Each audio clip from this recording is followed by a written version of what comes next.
اهلا وسهلا بيكم في فيديو جديد من فيديوهاتنا على تفاصيل كاملة. النهاردة هنتكلم عن فرح نادية الخولي واهم اللقطات اللي حصلت فيه من بدايته لنهايته، وطبعا هنقيم اطلالات البلوجرز، وفي نهاية الفيديو هنعلن عن افضل 3 اطلالات بين البلوجرز اللي كانوا حاضرين.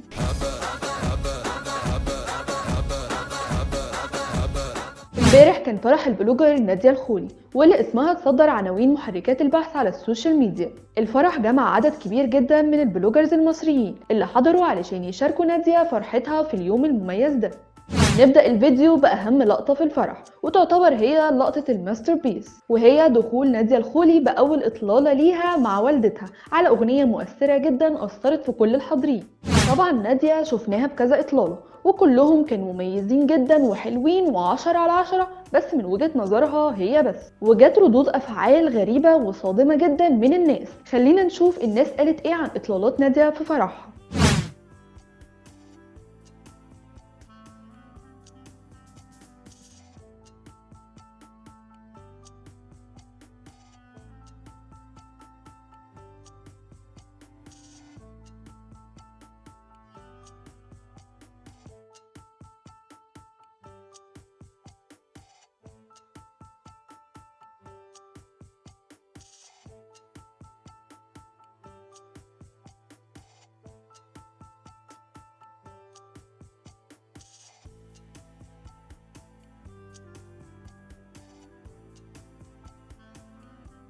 اما العريس بقى وهو رضا، اللي كان فرحته باينه جدا على عكس ما دايما بنشوفه على السوشيال ميديا، وخجول جدا ومنطوي، وشفناه بطاقه مرحه وزايده جدا عن اللي بنشوفها دايما وبتصدرها لنا السوشيال ميديا.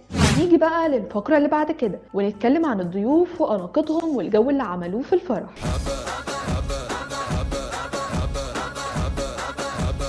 والبداية عند أروى قاسم، اللي طلت علينا بفستان مميز جدا من تصميم سامو هاجرس، واللي اختارت لون جريء جدا صعب على حد انه يختار يلبسه غير أروى قاسم. ورغم الاختيار الجريء للون الا انها كانت طالعة بيرفكت تماما بالنسبة للشعر والميك اب والدريس، ده غير بقى شقاوتها والجو اللي عملته طول الفرح. وشاركت أروى فيديو على ستوري انستجرام عندها ابهرتنا فيه بموهبتها في الرقص، وكتبت عليه هروح اسقف بس زي ما وعدتك، وعملت منشن للمصمم الازياء الشهير سامو هاجرس.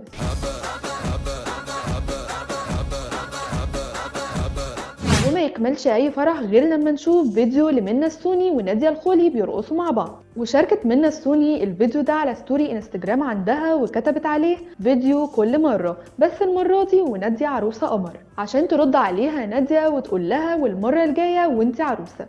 نتكلم دلوقتي عن البلوجرز اللي ما تعزموش على الفرح، واللي من ابرزهم واهمهم بطوط نصر، البلوجر اللي اكثر ضيقا وحزنا، واللي من وقت كتب كتاب نادية الخولي وموقفها مع نادية مش افضل حاجه، واللي يعتبروا هما الاتنين مقاطعين بعض من ساعتها. نادية وبطوط كانوا دايما بيعتبروا بعض اكتر من اصحاب، ودايما كانوا بيقضوا اكتر الاوقات مع بعض.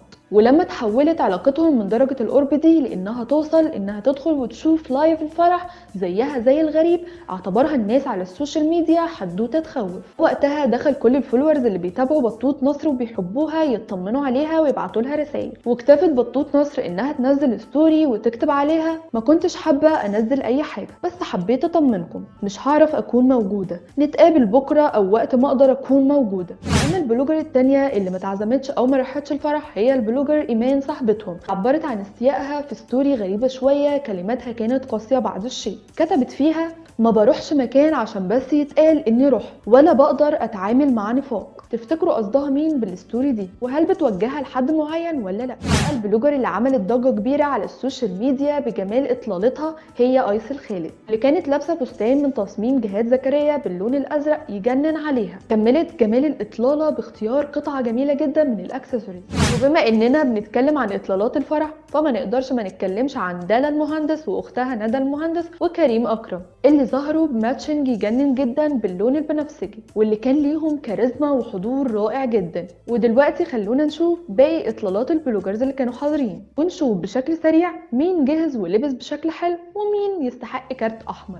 نبدا فقره التقييمات باطلاله هدير عاطف. فستان هدير عاطف جميل جدا بس من غير الكوفرته بتاعته، بالكوفرته كارت احمر. اما اطلالة امل عبد الحميد النهارده ففي حته تانية خالص، بجد لون جميل ورقيق جدا. اما اطلالات جهاد البنا وسلمى عبد العظيم اللي باللون الاسود تحفه جدا، عشان اللون الاسود بيليق على اي حد وبيبقى حلو على اي حد، لكن التصميم ما كانش قوي الصراحه، بس توتال ميك اب ودريس كان حلو. اما اطلاله غادة زكريا فبدون تعليق، كارت احمر بجداره كمان. اما اطلاله مريم سيف واختيارها للفستان لايق عليها جدا المره دي. اما حنان الحكيم فاطلالتها وحشه جدا المره دي، احنا تقريبا حسبناها المره اللي فاتت فهنديها طرد.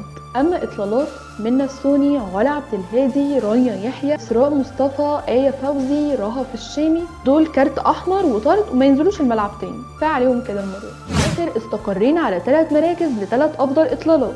المركز الثالث فازت بيه اطلاله اروى قاسم بفستانها اللي من تصميم سامو هاجرس. وفي المركز الثاني فازت ندى المهندس اللي تفوقت المره دي على دالا اختها. اما المركز الاول فازت بيه بجداره واستحقاق ايس الخال. كده نكون وصلنا لنهايه حلقتنا، وبنقول لندى ورضا الف الف مبروك. انا ريم الفي ودي تفاصيل كامله.